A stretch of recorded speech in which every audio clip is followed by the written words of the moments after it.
coming up next is a very important conversation on how agentic AI has emerged and how uniquely powerful it is as a tool and why CMOs are often the earliest adopters of this type of technology.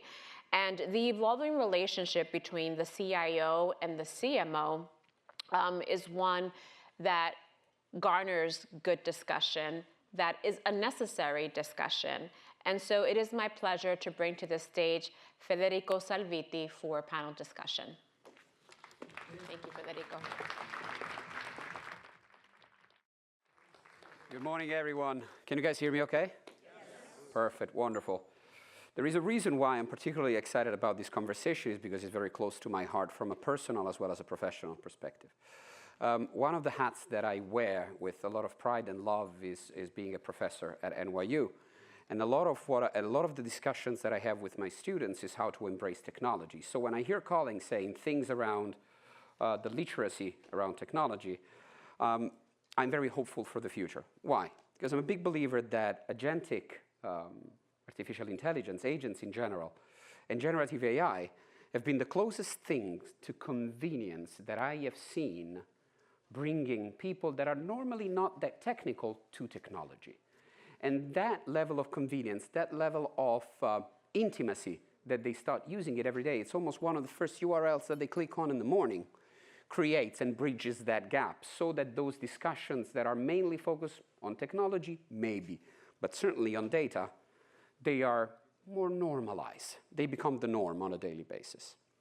Now, these type of personalities are especially present in marketing teams, in sales teams, outside of the technology space or in the partnership and events teams, whereby people are not normally that technology inclined. Now, guess who's driving the growth of a company though? Sales, marketing, events, partnerships. So these people have to get up to speed. And this is why when Omar asked me, can we have a conversation around that? I was thrilled. And I thought immediately, Mark, Jill, and Tariq, you guys have to make it on stage because we have to discuss together the elements of governance. How do you govern the relationship between the CMO and the CIO so that that growth can actually emerge? How do you choose your partners? And how do you create a roadmap that sticks to the P&L and that sticks to the fundamentals of the business? So with this in mind, I would love to introduce Jill.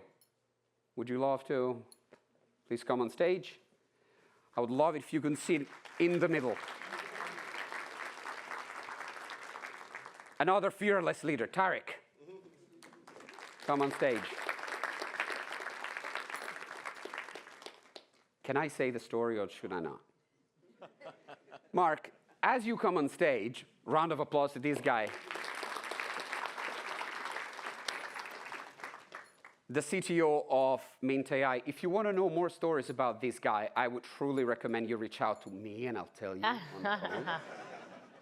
Or you can reach out directly to him. Please don't. I brought my notes because I just want to make sure that I don't leave anything on the table. It's a matter of preparation, and I obviously had the generative AI help me putting together some of the questions. Obviously, it has to be a supervised process. It cannot be just delegated completely. So, this is a question for you, Jill. And this is something that we were discussing a few minutes ago, and I love how in the last 3 weeks your opinion has kind of changed. How is AI truly transforming your marketing team today, how they're thinking, or marketing in general?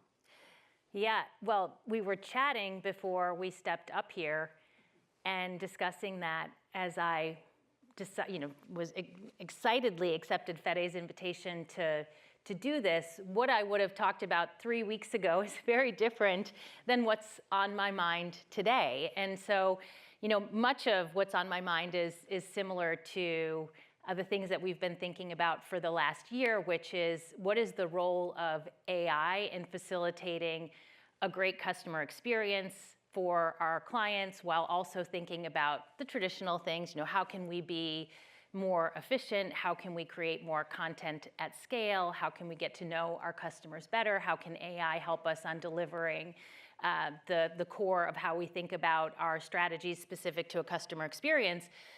But now, as we start to see the impact that AI is having on capturing customer intent and the role of content and how the LLMs are grabbing that content from everything that we put out in the world, and how important that is to how a customer might think about having an agent do their shopping for them as opposed to coming directly to us, thinking about how search is getting totally disrupted by great content that is presented to customers in a chat search. I mean, 80% of customers are able to get 40% of what they want with one click. That's a Bain stat, but this zero-click, one-click mentality, and how we've built websites that have been optimized for SEO that now have to be optimized for LLMs. Anyway, we'll talk more about it, but it is disrupting how we market, it is disrupting how our brands show up, and it is a real opportunity, I think, for how we will capture customer intent, but we have to think differently.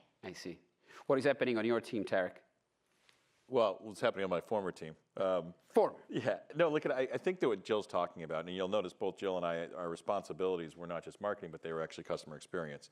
And I think I actually we've talked about this, raise up above AI and start with what has been the impact of businesses that actually are now fundamentally having significant amount of data, with now finally a technology infrastructure to both store the data correctly, move the data correctly, and now the opportunity for AI is to help us move past the fire hose of the data, right? And so I think to Jill's point, what's been great about this is, and I don't think this is actually, it's new to marketers who haven't had the access to the kind of first-party data that they now do today.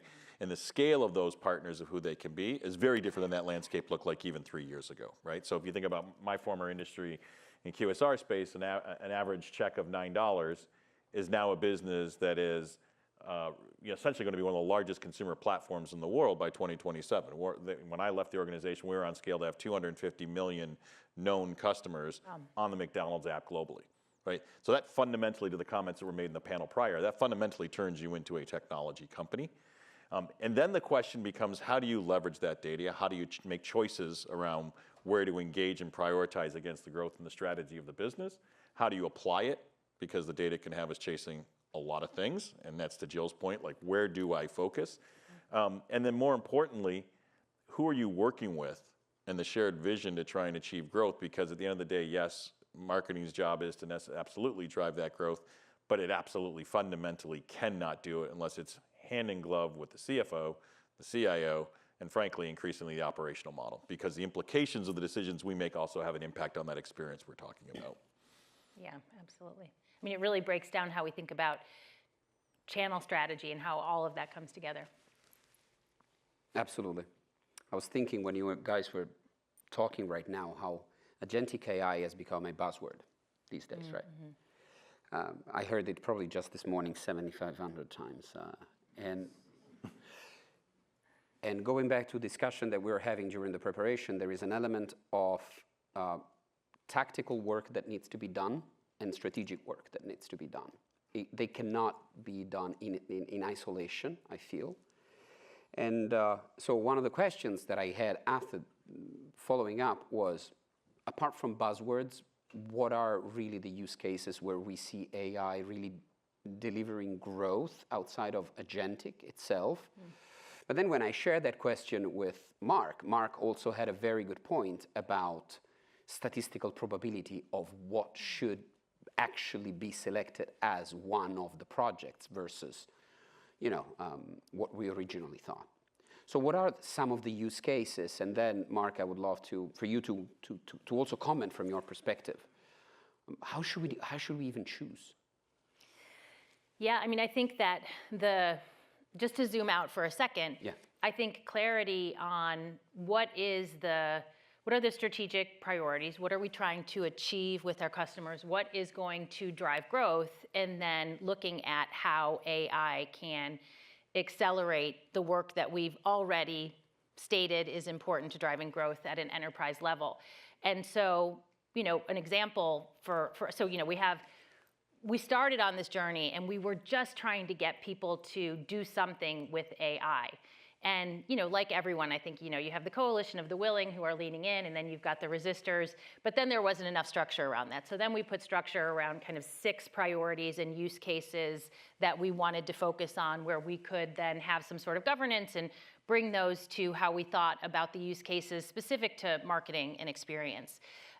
One of the things that has had a lot of airtime, I think, in the world of marketing is the role of content.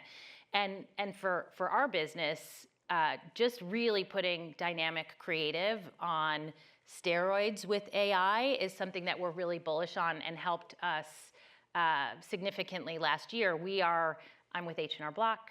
We are in a seasonal tax business. We have 9,000 locations across the US and 50,000 seasonal employees that are there to serve Americans, as well as providing an online solution if you choose to not work with someone. But the point is, for us to compete locally, the ability to bring our value prop and insert the role of the local tax pro in a community and what that means in rural Idaho versus the Bronx versus a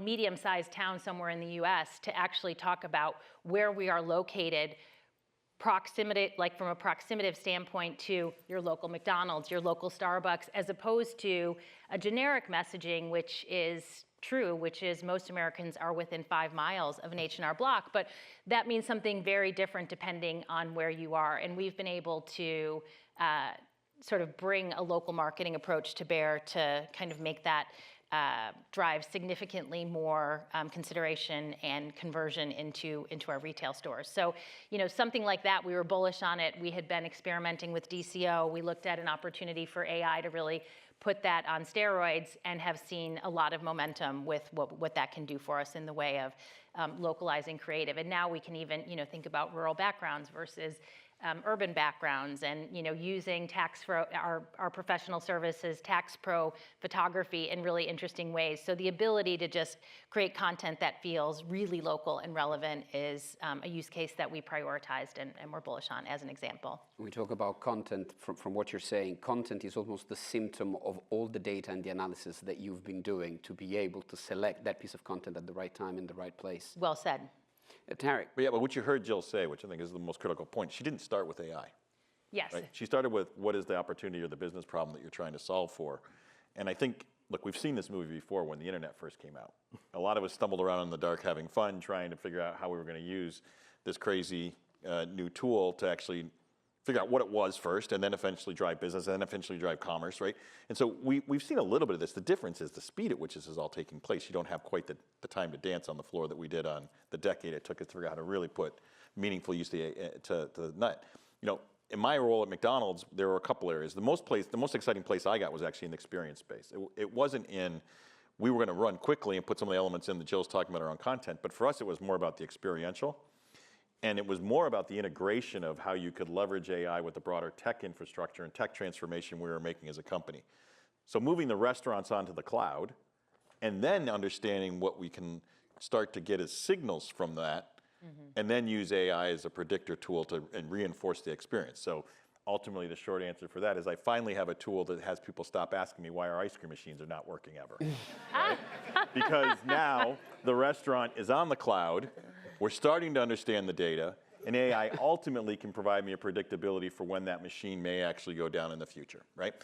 That creates a phenomenal experience for what we can start to do from meeting customer expectation. I then take that data, and that data chain keeps moving down the way to speak to the actual customers, understand who that customer is that maybe was disappointed that time, their value of them.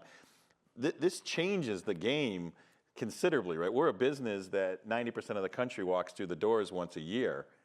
And we're now able to start to personalize and customize. In terms of specific use cases in marketing, in the LLM space that Jill's talking about, where LLM gives you next best word, we started to play around with an AI algorithm that actually gave you next behavior within a time window. So we were able to start to look at customer intent to actually go out to eat in a 24 to 48 hour window. Equally, customers not going out during that window. And we were able to identify 3 buckets. The first is not going out. Second is coming to McDonald's, and the third is going to a competitor. We were then able to start to look at that data and start to think about our offer management and the way we were going to put offers through. So the first one is you suppress that first bucket you know isn't going out. We're actually able to prove that suppression at 99.6% accuracy. The efficiencies we gained by not spending, it's the old Wanamaker's dilemma. I'm wasting half my money, I just don't know which half. You start to understand how to apply those dollars into the right place. The second one, I shift the content, like Jill's talking. You're already coming to McDonald's, why am I trying to convince you to come? Rather, let me switch the change, that conversation, and actually think about how do I extend the check and actually increase the value of that customer. Which then again with the efficiencies, now my acquisition conversation changes significantly for that third bucket who's not coming. That refreshes every 24 hours because that group rechanges in terms of their intent to come, et cetera, and we're able to take that down to a storefront level, right? That starts with understanding what the business problem is in the first place. It's not actually starting with how do I use AI? And I think that's one of the watch-outs that Jill and our colleagues in the industry talk a lot about, was not falling in love with the tactics. Make no mistake, great to go and try things. But the vast majority of how you're using this has to be in line with what you're doing for a broader strategic growth of the business. And that goes with the prioritization we were discussing before. So understand what the business does, understand how the business makes money, use that to help you prioritize which tactics you're going to go after in the roadmap to that success. And Mark, you had very interesting comments that I quite frankly didn't know, even though I've been putting money into this for a while. And oh, I mean, first things first, I'm going to send Tariq a free bucket of ice cream as a start. But when it comes to AI, in particular, AI engagement with business, the way I see it is a lot of it is common sense, right? So first things first, for me, again, from theoretical standpoint, is you start with doing things that people don't want to do, right? So figure out a way to eliminate as much of a manual process that allows people to focus on thinking and on doing things that they really want to do. This way, you're not gonna, this are the use cases where you will not encounter resistance. The second thing is enable the spark, because when you're enabling the spark, you're allowing people, again, to focus on high level activity, like for example, being able to very quickly create creative content, right? This is something that people like to do. You're engaging them at the level of their creativity. You're not making them shift any kind of behavior or force some kind of a workflow change that they're uncomfortable with. The third thing is, as much as possible, try to focus on getting AI to do what the AI is actually good at, right? Be careful at selecting the use cases. Like when people talk about agentic, it's the second coming of Jesus Christ, right? I promise you right now, right here, it will not change your water into wine, right? However, if you're really thinking about agentic, some of the interesting stats that you can see is that typically in majority of prototypes, agentic easily gets to 70% accuracy. Then with some tinkering, with some black magic, it can go up to 90%. Now, majority, what you also see is that 56% of agentic prototypes fail because the use case requires moving beyond the 90% probability, from 90 to 100. So my common sense advice to you is focus on where the agentic can achieve anywhere between 70 to 90%, and don't try to push for use cases that agentic is not designed for. So for example, some of the examples that Tariq brought are not focused on LLMs. They're focused on classic statistical analysis. Well, guess what? Classic statistical analysis typically has much higher accuracy as compared to LLMs, much higher. So from that standpoint, some of the best state-of-the-art approaches right now, the ones that have been done by tech giants, are focused on fusing good approaches for machine learning with large language models in order to achieve higher accuracy, right? Don't try to focus on a shiny object. Try to identify the approach which will work most of the time, right? And then the other thing, which is also important, especially for large-scale organizations, is to think through your IT, if you will. I even hate to call it an IT roadmap because it doesn't really work like that anymore. Is to think through the fact that when you're trying to think for technology roadmap or what you're trying to do, focus on short-term gains because technology is changing so much, right? So try as much as possible, focus on what I call the gunship strategy. Have as many gunboats out there instead of trying to build an aircraft carrier, right? By the time you're going to build an aircraft carrier, guess what? The gunships will make a round about you, and half of the infrastructure that you've built is going to be a dead carcass, right? And I've seen it over and over and over again. Again, prior to Mint, I was the head of global data management at Ipsos, which is the second largest marketing and research company in the world. And I understand kind of like how it's attractive to try to create a stable roadmap, and how many organizations are really trying to do that.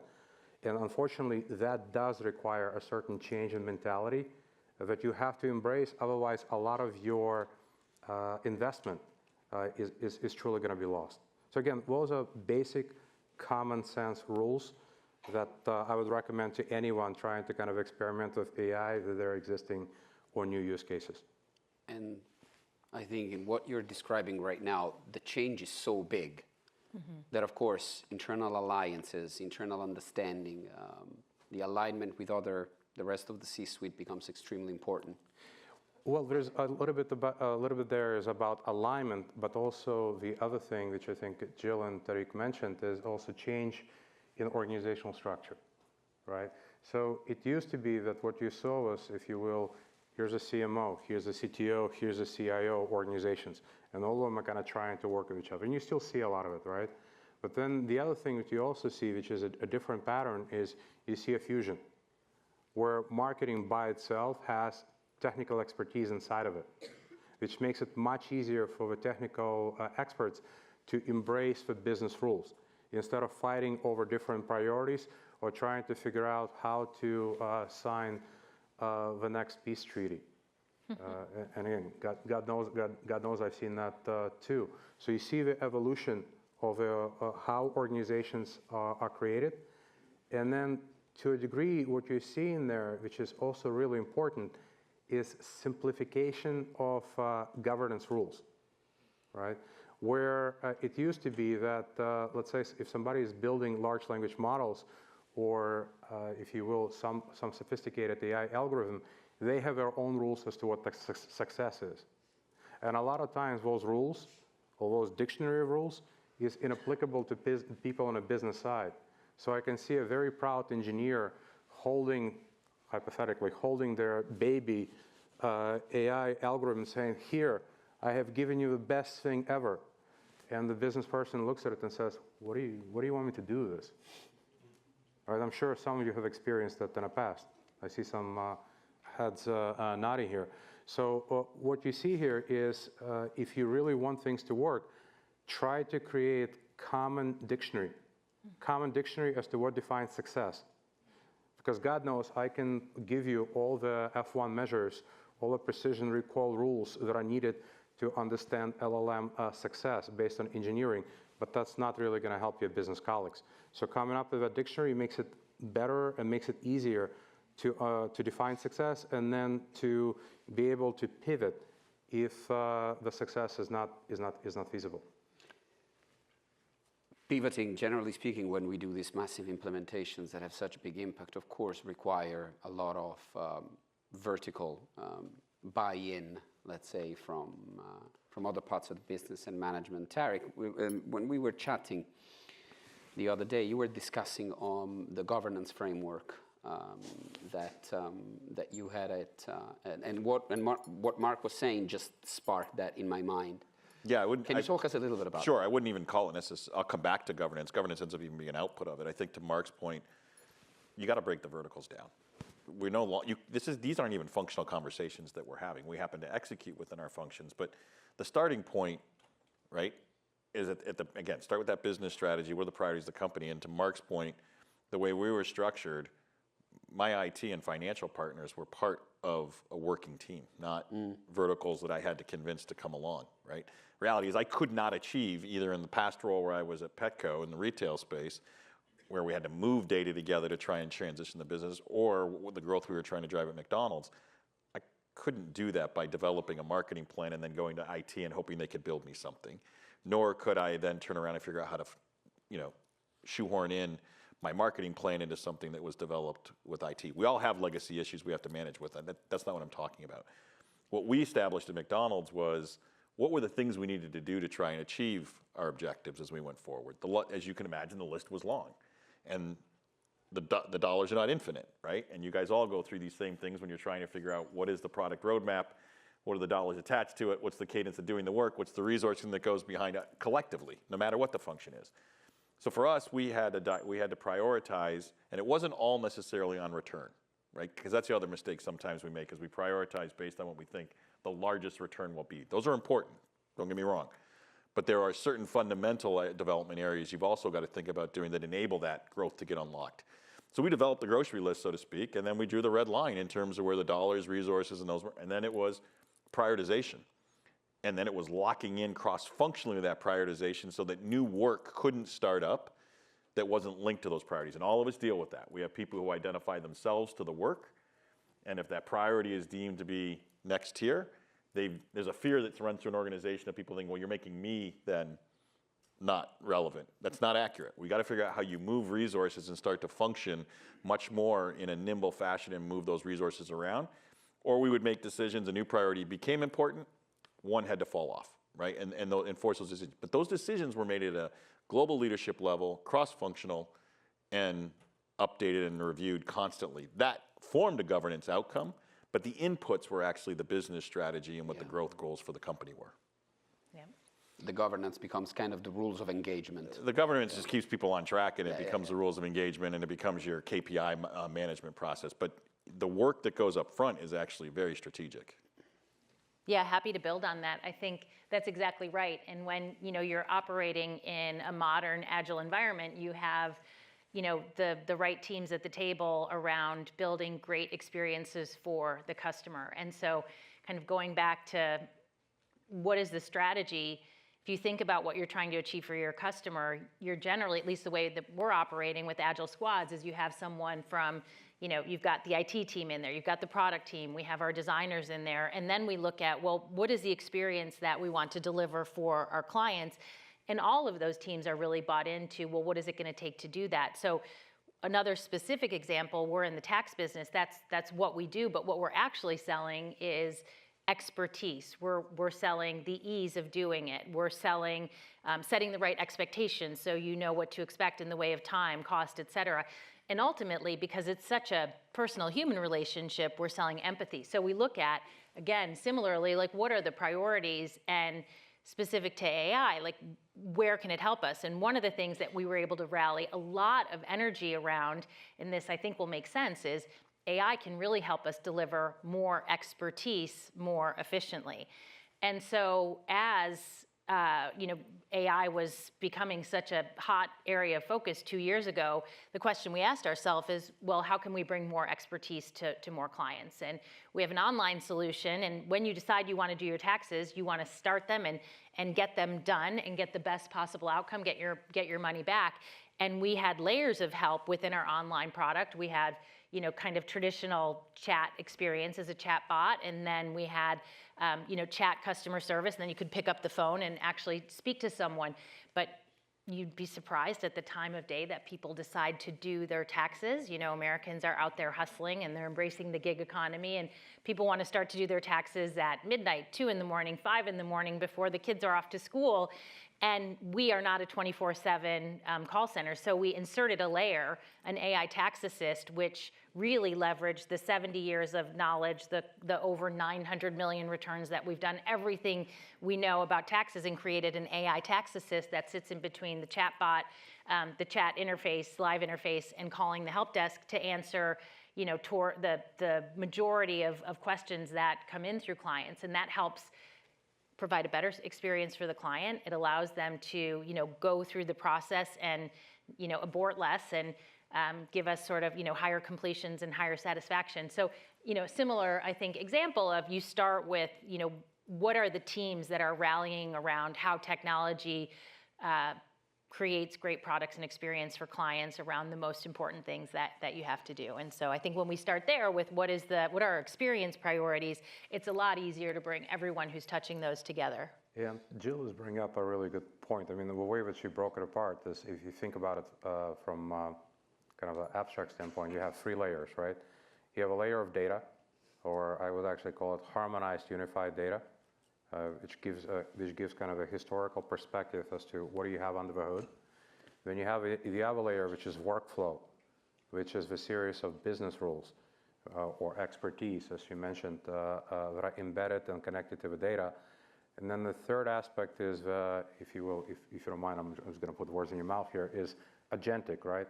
Which in some ways it probably is multi-agentic, because what you need is you need to be able to have each agent which has specialized knowledge about a specific aspect of what is going on. And then at the same time, you also need an agent which kind of acts as a supervisor or sanity check on all the other agents to minimize possibility of hallucinations.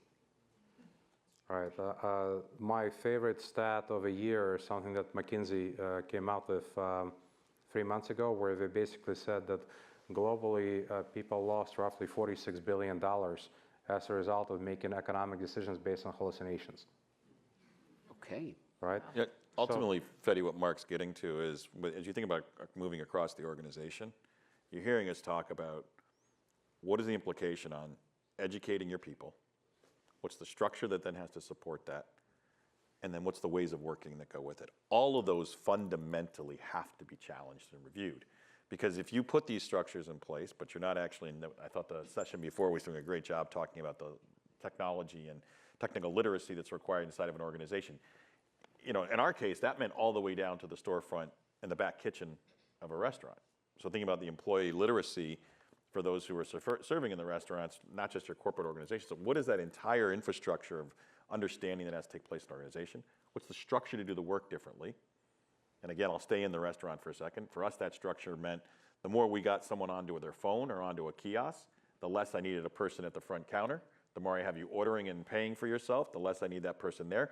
I need to then put them back. Oh, what's going on back there? I've gone from essentially 2 paths to purchase, a drive-through and a counter, in the last 8 years to roughly 32 different paths to purchase. The most significant being with 3PL delivery systems. Those kitchens weren't designed for that. So what we're talking about is understanding that business requirement, understand what the requirements to get there are from your people, your structure, and the ways of working and the governance that go inside of that construct to work. That's great. That's great. That's great. What I was thinking would be helpful when we were talking with Omar, putting the talk together, is that he said, Fedi, why don't you bring a couple of examples of things that people in the audience might actually relate to as it pertains to artificial intelligence, agentic AI, and the surfacing of data in general. So we have brought here, I wanted to make that a reality, so we brought here Lana from the team that is going to go, are you mic'd or podium? Podium, okay, important. And I hope everyone can hear me. And you're going to show us an example, and afterwards we're going to do another example that comes directly from the management of media budgets, just to show you a couple of real-life examples and move away from the theoretical discussion. Thank you, Federico. My name is Lana Strashkova, and I am from IBM. We are a partner of MintAI, and I'm part of the ecosystem engineering team. You've heard a lot about AI agents today, so I'm not going to spend long on definitions. But to ground us for the demo, I just want to say that an agent is an autonomous system that is capable of leveraging tools, collaborating with other agents, and execute on tasks. And once it completes an action, it has to be able to reflect on the outcomes. It has to be able to learn from those outcomes and align with them to meet its objectives. So we have a product called What's Next Orchestrate that has all the building blocks that are required in order to build agents. And the agent that I'm about to show you was built purely leveraging What's Next Orchestrate. Its purpose is to help sellers to identify new opportunities, and I am calling it Ask Sales or a sales agent. So we begin a process of building an agent by defining its purpose. In our case, it's to assist sellers to do their jobs better. We're then connecting the agent to different tools, including web search, Salesforce, Slack, Outlook, whatever is needed, as well as other agents for completion of comprehensive tasks. We're also incorporating a knowledge base to ground the agent to its domain knowledge by vectorizing product documentation, different sales plays, and so forth. And then we're defining its behavior with tools, guardrails, and everything that is needed in order for the agent not to hallucinate. So let's take a look at it in action. So here I have an orchestration agent, which has 7 different sub-agents underneath. They serve different purposes. One of them is connected to Salesforce. One of them can do market research. One of them has access to the knowledge base with the sales plays. So I began interacting with the sales agent by typing a question about different sales plays. After thinking for a few seconds, it comes back with an answer, citing the source of its response. I then have a follow-up question about the response that it produced. And again, it goes back, searches the knowledge base, and it's an internal knowledge base about different sales plays. And it comes back with a more comprehensive response, citing additional sources of information. Now, equipped with this information, I'm going back and I'm asking about recent news and market analysis. Now, the supervisory agent routes my question to a different sub-agent because it recognizes that the tools and the intent and the analysis that is required will need to go to that different agent. And it goes and it searches the web, comes back with a market analysis for me, which I'm reviewing. And I'm showing you all the routing here just for the ease of explanation. This is not something that the end user will see. Will all be behind the scenes and will be seamless to the end user. So then I have a follow-up question about different accounts that I have for this specific industry that the market analysis has identified. And again, it routes my question to yet another agent, which has access to the Salesforce and is able to do this type of task. It pulls out a list of different accounts. I'm then asking about specific contacts for those accounts, which it goes and fetches for me. And after I have the list of contacts, I decide to send an email to one of the contacts listed. Now, I don't need to go to an Outlook. I can complete an action from this one single interface, just typing what I'm trying to do. After thinking for a second, it produces an email, which I can modify in the same window or send to this prospective client. Now, for me to create a sales opportunity, I can go and do this in Salesforce. So it comes back, gives me a list of different fields that I need to fill out in order to create this opportunity in the Salesforce. I'm reviewing it, and I'm identifying that it's missing a dollar amount that I need to include. So I just type this in. And the next step is the opportunity is basically created in the Salesforce. So this is just one of the kind of practical examples. Hopefully, it sparked some ideas for how you can use agents in your specific work. Thank you. And Federico will show a slightly different example. So there is this example specifically on sales, which I always think it's interesting because it saves the Salesforce so much time. It's insane. I would love to ask the AV team if they can just quickly start the MintAI video. I don't know if you guys have access to it. Welcome to Mint, where multi-agent AI makes media planning effortless. Let's imagine a user entering a request to create a new media plan with a $1 million budget over 3 months, starting July 1st to promote an internet service in rural Mexico. Our AI analyzes the prompt, processing every detail. The project manager agent coordinates with the strategist and media planner agents to create a precise response. Next, the data analyst agent provides a budget table showing all adjustments, while a pie chart visualizes spending across all channels. Building on the insights, the strategist agent crafts a comprehensive media strategy, including an awareness phase and a performance phase focused on conversions. The supervisor agent reviews and approves, confirming alignment. Next, the data analyst agent includes highlights to compare different channels and their performance, including CPCs or CPAs, along with the total spend on each platform. The media planner agent uses the team's responses to finalize execution and provides the final plan. The supervisor agent adds a new layer of control, and as a final step, a comprehensive executive summary from the project manager agent recaps the plan. All that's left is for you to give the green light to apply the media plan changes into the Mint platform. Next, we are uncovering the capabilities of data exploration and reporting. First, we are interested in how the different channels were performing. The data analyst provides a comprehensive overview of each channel's spend. As we are diving deeper into the numbers, we are requesting a detailed overview of the spend split by platform.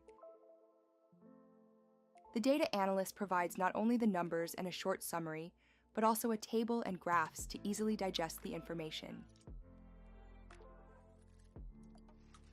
We can not only retrieve the data by month, but also ask for a yearly overview and the information of the best performing campaign. There we go. Beautiful. I think the AV agent missed their beat. You see?